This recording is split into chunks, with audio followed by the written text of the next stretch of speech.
Imaginez, Kylian Mbappé, le roi incontesté de l'attaque madrilène, non seulement écrase les défenses adverses de ses éclairs fulgurants, mais il vient, par sa simple présence écrasante, de semer le chaos dans les plans d'un géant français et d'un prodige brésilien tout juste débarqué au Bernabéu. Et si, derrière cette concurrence impitoyable, se profilait un domino qui pourrait faire capoter le transfert tant attendu d'Endrick à l'Olympique lyonnais? Ce soir, sur Actu Real, on plonge au cœur de cette intrigue mercato qui lie le Real Madrid à la Bundesliga et à la Ligue 1, avec au centre de tout, un jeune Espagnol nommé Gonzalo Garcia, dont le départ potentiel pourrait tout changer. Accrochez-vous, car cette revue de presse va vous révéler les coulisses d'un hiver transfert qui s'annonce explosif. Bonjour à tous et bienvenue dans cette édition spéciale d'Actu Real, votre rendez-vous quotidien pour décrypter l'actualité du Real Madrid comme nulle part ailleurs, avec ce ton journalistique qui passe au crible les rumeurs, les faits et les analyses, sans filtre et sans concession. Comme si on était en direct depuis les couloirs du Santiago Bernabéu ou des bureaux des agents les plus influents. Aujourd'hui, on se penche sur un dossier qui fait déjà trembler les réseaux, le mercato hivernal du Real, et plus précisément, le cas Gonzalo Garcia, ce jeune attaquant de 21 ans qui, barré par l'ombre géante de Kylian Mbappé, attire les regards affamés de la Bundesliga, et dont un possible départ pourrait, par un effet boule de neige inattendu, freiner les ambitions lyonnaises sur Endrick. On va éplucher sa ligne par ligne, en s'appuyant sur les dernières infos de Sky Sport Allemagne, de l'équipe, de Marca et de tant d'autres sources fiables qui bruissent en ce début décembre 2025, parce que oui, mes amis, le mercato ne dort jamais, et à Madrid, il ronge son frein en attendant l'ouverture des hostilités en janvier. Commençons par le cœur du sujet, qui est vraiment ce Gonzalo Garcia, et pourquoi, du jour au lendemain, il est devenu la cible numéro 1 d'un club comme le VfB Stuttgart? Gonzalo Garcia Torres, pour les initiés, est un pur produit de la Castilla, l'équipe réserve du Real Madrid, ce vivier à talent qui a vu passer les Modric, les Casemiro et tant d'autres avant de les propulser vers les sommets. Né en 2004 à Madrid même, il a gravi les échelons avec une détermination qui rappelle les grands cracks de la Fabrica, et cette saison, à seulement 21 ans, il cumule déjà 14 apparitions toutes compétitions confondues avec l'équipe première, un chiffre modeste mais lourd de promesses. Souvenez-vous de la Coupe du Monde des clubs l'été dernier, où il a éclaboussé le tournoi de son talent, marquant notamment un but décisif contre la Juventus en quart de finale, un slalom furieux qui a laissé les Turinois sur place et les supporters madrilènes en transe. Ce but, c'était la cerise sur un gâteau déjà appétissant, un pressing incessant, une finition clinique, une présence physique malgré son mètre 85 qui le fait ressembler à un roc mobile sur le front de l'attaque. Sky Sport Allemagne, dans un papier exclusif signé Florian Plettenberg il y a 2 jours, le décrit comme le profil offensif idéal pour dynamiser une équipe en quête de punch, et on ne peut qu'acquiescer. Garcia n'est pas un feu follet comme Vinicius, ni un finisseur froid comme Mbappé, mais un avant-centre complet. À l'aise dans les duels, capable de décrocher les centres et de redescendre pour relancer le jeu, un peu à la manière d'un jeune allant avant l'heure. Mais voilà, au Real Madrid, le banc est un champ de mines, et avec l'arrivée de Mbappé cet été, qui a transformé l'attaque en machine de guerre absolue 18 buts et 12 passes décisives en 20 matchs pour le Français, des stats qui font pâlir d'envie même les légendes, Garcia se retrouve relégué au rôle de spectateur privilégié. Mbappé, avec sa vitesse supersonique et son appétit vorace pour les ballons chauds, monopolise 80% des minutes en pointe, et derrière lui, il y a Rodrigo, Endrick qui gratte ses premières miettes, et même des rotations avec Bellingham en faux neuf lors des gros chocs.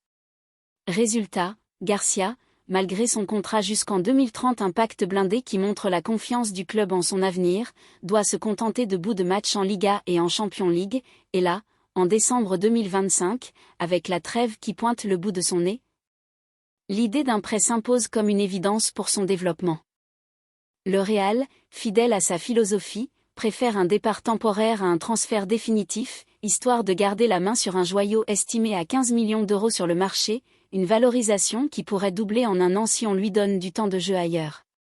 Et c'est là que la Bundesliga entre en scène, ce championnat rugueux et formateur qui a déjà servi de tremplin à tant de talents ibériques. Rappelez-vous Morata à la Juve via Wolfsburg, ou encore Fabian Ruiz qui a explosé à Naples après son passage en Allemagne.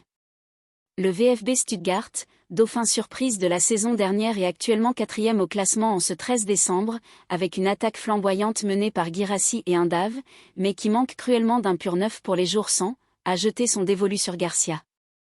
Selon les mêmes sources de Sky, les Swabs voient en lui le « candidat de rêve » pour le mercato hivernal, un salaire modéré, on parle de 1,2 million d'euros annuels, peanuts pour la Bundesliga, une marge de progression immense, et une éthique de travail qui colle pile-poil à la philosophie de Sébastien Hoeneß, l'entraîneur qui a transformé Stuttgart en machine collective.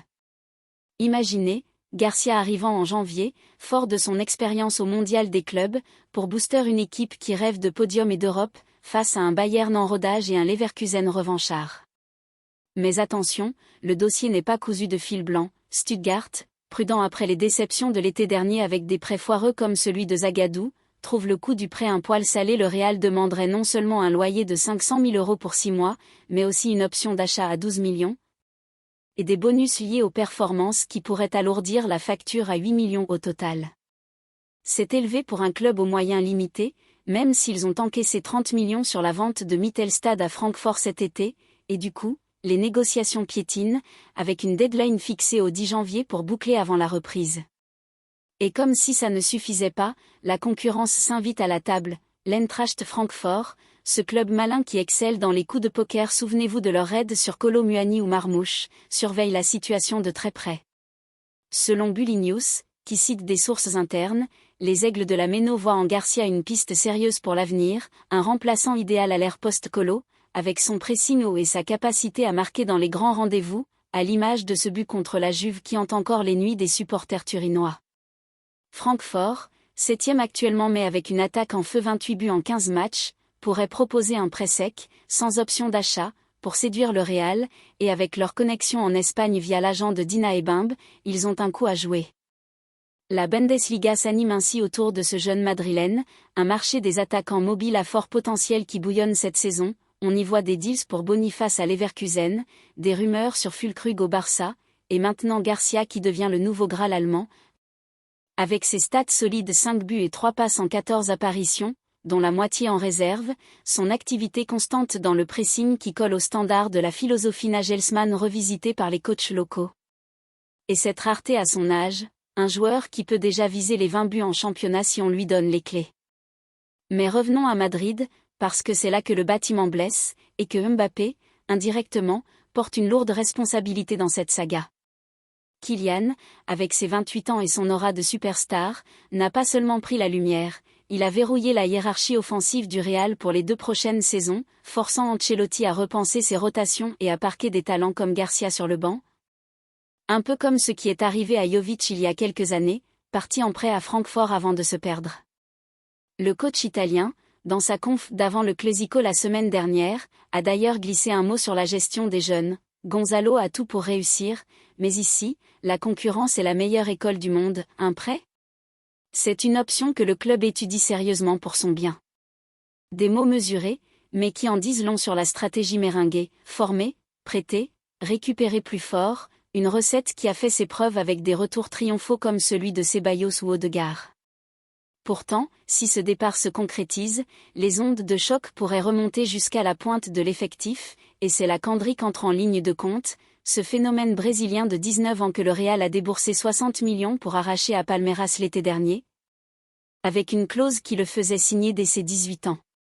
Endrick Felipe, le gamin de Brasilia qui driblait déjà les pros à 15 ans, a débarqué au Bernabéu avec des promesses d'étoiles filantes, 4 buts en 10 apparitions cette saison, dont un chef-d'œuvre contre l'Atlético en Supercoupe, mais globalement, il galère à s'imposer, coincé entre Mbappé en intouchable et les ailiers qui squattent la surface.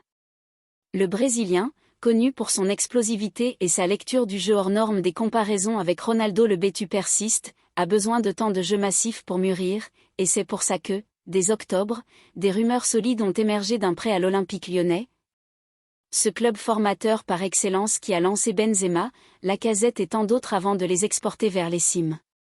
Selon le Athletic et l'équipe, les négociations sont avancées, un prêt de 6 mois pour 800 000 euros, avec Lyon qui paie le salaire intégral environ 300 000 mensuels et une option de prolongation si les Gones remontent en Ligue 1, ce qui semble acquis avec leur 3e place actuelle. Endrick, qui a même visité des logements à Lyon la semaine dernière d'après Diario AS, voit dans ce move un tremplin idéal, un championnat physique mais accessible, une attaque lyonnaise décimée par les départs de Mikotadze et les blessures de Benrahma, et un coach comme Sage qui adore les jeunes talents sud-américains, à l'image de son travail avec Barcola à PSG avant son transfert. Mais voilà le twist, mes amis, et c'est ce qui rend ce dossier si juteux. Si Gonzalo Garcia s'envole vers Stuttgart ou Francfort en janvier, le Real pourrait reconsidérer le départ d'Endrick, arguant qu'il reste un slot ouvert en pointe pour le Brésilien, évitant ainsi un déstockage massif de son vivier offensif. Marca, dans un édito acerbe hier, titre d'ailleurs Mbappé, bourreau involontaire d'Endrick, expliquant que la présence du Français force une hiérarchie pyramidale où chaque départ en crée un autre, et que Florentino Pérez, grand architecte des maisons meringues, ne veut pas vider ses réserves d'un coup. Surtout avec les blessures récurrentes de Militao et Alaba qui rappellent que la profondeur d'effectif est un luxe fragile.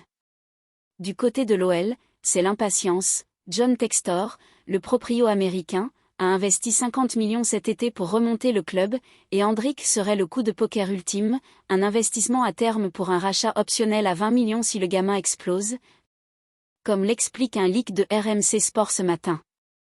Mais si Garcia part, et qu'Endrick reste, les espoirs lyonnais s'effritent, pas de buteur vedette pour booster les audiences, pas de successeur à Lacazette qui tire sa révérence, et un mercato hivernal qui tourne au vinaigre pour un club déjà sous pression UEFA pour ses finances.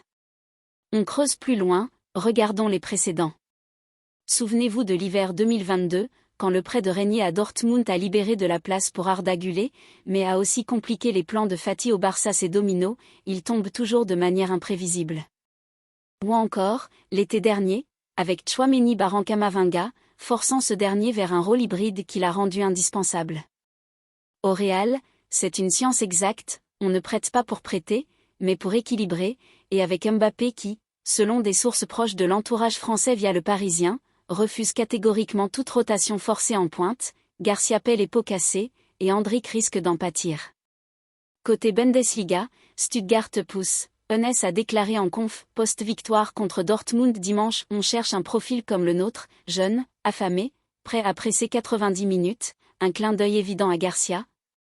Et avec 15 millions offerts en cash pour un achat définitif, une offre que le Real snob pour l'instant, les Swabs pourraient craquer pour un prêt long avec buyback.